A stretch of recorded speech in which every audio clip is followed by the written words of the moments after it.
लेकिन सबसे बड़ी मुद्दा है कि ये नीट कांड के पीछे कौन है और स्पर्म किसका है। मुद्दा इस पर लड़ाई है।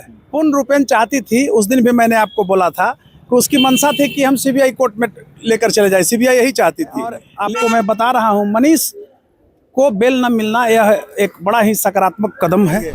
और मैंने बहस किया था, 4 ही मुद्दा था। फर्स्ट मुद्दा था कि मनीष रंजन का स्टेटमेंट आज तक क्यों नहीं लिया सीबीआई, एसआईटी। दूसरा मुद्दा था कि मनीष रंजन को रिमांड पर पुलिस क्यों नहीं ली। तो क्या नहीं लगता है कि सारा सिस्टम मिला हुआ है और जो भी इसमें फंसे हुए हैं, चाहे वह राजनेता हो, अफसर हो, व्यवसायी हो, वो सलाखों के अंदर जाए और कारावास की सजा हो। कि अहम मुद्दा है कि मनीष रंजन, तो मैं बार बार कहता हूँ कि वो दानव है, राक्षस है। आपका निष्कर्ष भारत के साथ और मैं हूं मनोज चतुर्वेदी। देखिए, पिछली तारीख में भी मनीष रंजन का बेल जो है वो कोर्ट ने रिजेक्ट कर दिया था और उसके लिए विरोध जो है 10 मिनट के लिए ही कोर्ट ने परमिशन दिया था कौशलेंद्र जी को। पटना हाई कोर्ट के जाने माने वकील हैं। कौशलेंद्र जी, क्या कहिएगा? देखिए, आज मैं एक न्यायिक प्रक्रिया के तहत जो ऑनरेबल जज साहब से उम्मीद किया जाता है, उन्होंने वैसा ही किया। और देखिए, पॉक्सो एक्ट जो लगा हुआ था उसमें ऐसे भी आप देखे होंगे कि पॉक्सो एक्ट में कोई भी यानी केस मुकदमा जो चल रहा था कोर्ट में, उसमें इस तरह का जो बर्निंग मामला है और हाईलाइटेड मामला है, उसमें बेल नहीं मिला है। ठीक है, हर्ष का विषय है कि मनीष रंजन अगर बाहर आता तो जरूर वो लोगों को दिग्भ्रमित करता, मिलाता। लेकिन सबसे बड़ी मुद्दा है कि ये नीट कांड के पीछे कौन है और स्पर्म किसका है। मुद्दा इस पर लड़ाई है और उसकी पता होनी चाहिए। आज यह जरूर है कि मनीष रंजन का बेल ऑनरेबल पॉक्सो कोर्ट ने रिजेक्ट किया है, वो बड़ा ही सराहनीय कदम है। क्योंकि सीबीआई और एसआईटी पूर्ण रूपेण चाहती थी, उस दिन भी मैंने आपको बोला था कि उसकी मंशा थी कि हम सीबीआई कोर्ट में लेकर चले जाए, सीबीआई यही चाहती थी। लेकिन ऑनरेबल जो डिस्ट्रिक्ट जज साहब थे, लेकिन कहीं कहीं से खबरें आ रही हैं हमारे सभी की अगली तारीख जो होगी सीबीआई कोर्ट में ही ये होगा, सीबीआई कोर्ट में ही। देखिए, एक्चुअली ये तो सीबीआई का केस है, तो पॉक्सो में तो निर्धारित हो गया। तो पॉक्सो के बाद अब सीबीआई में वहां कहां से जाएगा? अब तो मनीष आगे बेल के लिए आएगा, हाई कोर्ट जो अपेक्स कोर्ट है, ऑनरेबल पटना उच्च न्यायालय में आएगा। तो यहाँ केस को रिपेयर करने की जरूरत है। और आपको मैं बता रहा हूँ, मनीष को बेल न मिलना यह एक बड़ा ही सकारात्मक कदम है, न्यायपालिका के लिए भी और आम जनमानस के लिए भी राहत की सांस है। न्यायपालिका के प्रति भरोसा हुआ, क्योंकि एसआईटी और सीबीआई जो है इस केस को मिसलीड कर दिया था। खासकर मैं कहना चाहता हूं कि एसआईटी के जो आईओ है, रोशनी कुमारी जो थी अफसर इंचार्ज, जिस तरह से आप ये जानते हैं आप लोग कि विदाउट इस केस में हम पावर पर नहीं थे, फिर भी 11 तारीख के जो मैंने वहाँ बहस किया था परमिशन लेकर के, 5 मिनट का ऑनरेबल कोर्ट ने परमिशन दिया था इस आधार पर कि आपका केस को ऑन रिकॉर्ड नहीं रखा जाएगा और स्टेटमेंट को, लेकिन हम सुनेंगे। और मैंने बहस किया था, 4 ही मुद्दा था। फर्स्ट मुद्दा था कि मनीष रंजन का स्टेटमेंट आज तक क्यों नहीं लिया सीबीआई, एसआईटी। दूसरा मुद्दा था कि मनीष रंजन को रिमांड पर पुलिस क्यों नहीं ली। सबसे अहम सवाल था, मैंने ऑनरेबल कोर्ट को कहा था, पॉक्सो कोर्ट को कहा था, जो जज साहब थे उनको, कि ये बताया जाए हुजूर कि इसमें आज तक प्रोडक्शन पर आप भी नहीं उसको लिए हैं। तो कहे कि आज आया है, कि लिए आज तो आया है, इसके पहले आज तक नहीं लिए। इतना दिन मुकदमा आपके यहाँ चला, आज तक कोर्ट में वो नहीं प्रस्तुत हुआ, जेलर ने नहीं किया। तो क्या नहीं लगता है कि सारा सिस्टम मिला हुआ है? बलात्कारियों की एक जमात है, एक फौज है, तो उस फौज के तहत दिग्भ्रमित किया जा रहा है और इस नीट कांड को लिपापोती करने की एक साजिश है। और खासकर मैं कहना चाहता हूं आपसे पत्रकार महोदय कि मेरे अंदर भी बहुत खुशी हुई कि इसके पहले मेरे अंदर दुख था, क्षोभ था और मौत सी मायूसी थी कि इस केस को मैंने लीड किया था पूरे बिहार में, आप देखे होंगे, और निर्भीकता के साथ। और मैं चाहता था कि ये मनीष एक मुद्दा नहीं है, मैं चाहता हूं कि इसमें जो बलात्कारी है, बलात्कारियों को कड़ी से कड़ी सजा हो और जो भी इसमें फंसे हुए हैं, चाहे वह राजनेता हो, अफसर हो, व्यवसायी हो, वो सलाखों के अंदर जाए और कारावास की सजा हो। एक सवाल का जवाब आप और दीजिए। सीबीआई विरोध नहीं कर रही है बेल का, सीआईडी नहीं कर रही है, कोई नहीं कर रहा है, बिहार पुलिस नहीं कर रही है। क्या कहीं ये मनसा तो सरकार की नहीं है, या जो बड़े लोग उसमें शामिल हैं कि भाई मनीष रंजन को बाहर निकाल दिया जाए और बाहर निकाल के उसके टपका दिया जाए, क्योंकि उसी तोते के गले में सब कुछ है? नहीं, देखिए, मैं एक चीज कह देना चाहता हूं। सबसे पहले ये समझिए कि एक जनरल जो थाना होता है और सीबीआई का थाना, ये दोनों का सेक्शन सेम में एफआईआर होता है।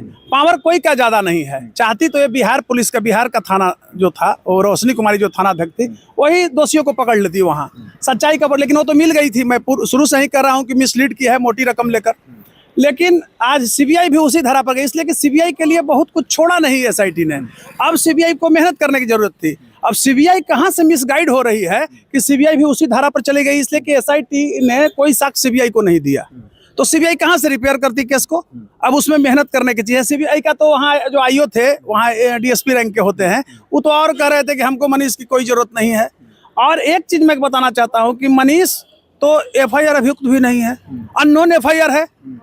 इतना बड़ा घटना भी वो किया है। मैं कह रहा हूं कि बलात्कारियों का सरगना है। बार बार मैं कहता हूं आपको चैनल के माध्यम से, चाहे विभिन्न चैनल जो मेरे पास जितने आए हैं, मैं कहता हूं कि जिस तरह से पंजाब में सोनू पंजाबन था, सेक्स रैकेट वो चलाई थी, 20 बरस 15 बरस जेल रह के आई थी, ठीक मनीष रंजन उसी तरह पूर्वांचल का अपराधी है, सेक्स रैकेट चलाता है। तो ऐसे दोषी अगर बाहर निकलता है तो समाज में एक गलत संदेश जाता है। और आज तक मैं दिल से आपको बता रहा हूं, आज मेरे लिए भी खुशी का है, इसलिए कि हम उस केस को विदाउट, इसमें पावर भी मेरे पास नहीं था, हम वकालतनामा पर नहीं थे, आतुर में मैं 2-2 दिन गया वहां।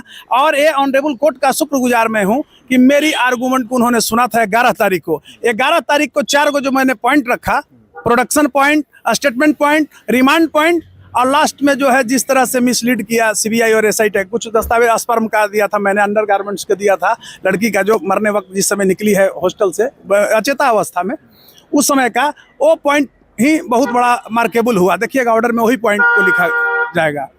ऐसे मनीष रंजन तो एफआईआर अभियुक्त भी नहीं है।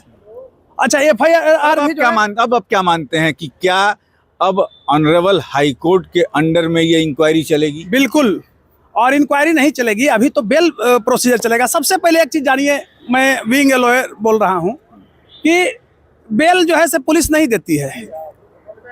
नॉन अवेलेबल केसेस में उसका कोई राइट नहीं है। वो बेल का प्रोसीजर कौन करते? कोर्ट। तो वो सब भी रहा था कोर्ट में, जो एक्ट है हमारा सेक्शन है, तो पॉक्सो में राइट ही नहीं है। पॉक्सो कोर्ट में उनको नहीं राइट है। वो जनरल मामूली केस में एक छोटा सा पॉक्सो तो लगता है, और जहां पर रेप से जुड़ा हो तो उसमें तो बेल का ऐसे भी प्रावधान नहीं था। ये खींच रहे थे इसको, मतलब हमें नहीं कहेंगे कि इसे कोई कोर्ट ने हमारे पर बहुत मरौवत किया। कोर्ट ने अपना जो उसका कर्म था वो कोर्ट कर रहे थे, ऑनरेबल कोर्ट कर रहे थे, जज साहब कर रहे थे, और जनरल जो फीडबैक उनको आया उसके तहत रिजेक्ट होना ही था। अब केस में बहुत मेहनत की जरूरत है, इसलिए कि हाई कोर्ट में मनीष रंजन को बेल न मिल जाए, इसके लिए माने एकदम मजबूती के साथ लड़ना पड़ेगा।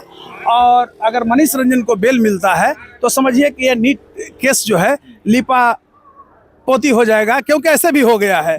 तो मैं कहना चाहता हूं आपका ये चैनल जो है निष्कर्ष भारत, इसके द्वारा आम जनमानस को कि अहम मुद्दा है कि मनीष रंजन, तो मैं बार बार कहता हूं कि वो दानव है, राक्षस है, जो 17 साल की बच्ची के साथ इतना बड़ा बलात्कारियों का सरगना हो सकता है, जो एक मामूली ड्राइवर और 50-100 करोड़ का संपत्ति अर्जित करता है, और हमारे बिहार पुलिस के पास आर्थिक अपराध इकाई है, उससे उसकी संपत्ति की अभी तक जांच नहीं हुई। ये हाई कोर्ट का इनहेंस पावर है, हाई कोर्ट आदेश कर सकती है। आपको मैं बता रहा हूँ, ऐसे बोल देना अलग चीज है, न्यायिक रूप से बोलना, कानूनन रूप से बोलना और तथ्यों को रखना वो अलग मुद्दा होता है। कानूनन रूप से आप बता दीजिए कि क्या कानूनन रूप से निचली अदालत को कोई राइट नहीं है संपत्ति जांच कराने का, ये हाई कोर्ट का ही है, इनहेंस पावर है। अब तो हाई कोर्ट से, एकदम हाई कोर्ट से उसका तो हाई कोर्ट पे ही आएगा। हाँ, बेल लाएगा तो हम लोग हैं, यहाँ एक बहुत बड़ा फौज होगा। और अच्छा लगा कि एक घर का, इसलिए कि मैं सिविल कोर्ट में प्रैक्टिस भी नहीं करता हूँ, मैं तो हाई कोर्ट में करता हूँ। इस केस में चला गया, इसलिए कि जो इस केस को मैंने शुरू से देखा है, सींचा है, और उसके पावर पर मैं नहीं था। मतलब हाई कोर्ट में जब आप बेल के लिए आएगा तो आप जैसे वकील एकदम पूरी फौज, यहाँ 50-100 सैकड़ों हजारों वकील पहुंचेंगे, क्योंकि यह मामला पूरे बिहार का मामला है, बेटी बहनों का है। यही नहीं, अभी देखिए छपरा में जिस तरह से अस्मत लूटा है। छपरा की बात करेंगे, लेकिन बता दें आपको कि कौशलेंद्र नारायण हमारे साथ थे, और हाई कोर्ट में अब जब बेल के लिए आएगा मनीष रंजन तो यहाँ वकीलों की एक ऐसी फौज खड़ा होगी कि शायद उसको बेल नहीं लेने दे, या फिर ऐसी एक फौज खड़ी होगी वकीलों की, जैसा हमने कभी बनारस और इलाहाबाद में देखा है कि ये अपराधी है हमारे घर की बेटियों का, हमारे घर की बहुओं का, इसे हम कोई वकील इसके लिए नहीं खड़ा होगा और हम इसे बेल नहीं लेने देंगे। और अदालत अपना काम करेगी। और ये भी हो सकता है, जैसा कौशलन जी ने बताया, कि हाईकोर्ट के निगरानी में जो है ये अब केस चलेगा और हाईकोर्ट अपनी निगरानी में इसकी पूरी जांच करा सकता है, तभी कहीं नीट की छात्रा को न्याय मिलेगा। वरना रोशनी कुमारी से लेके बिहार के पूरे सिस्टम ने इस केस की धज्जियां उड़ा के रख दी हैं। मनोज चतुर्वेदी, पटना।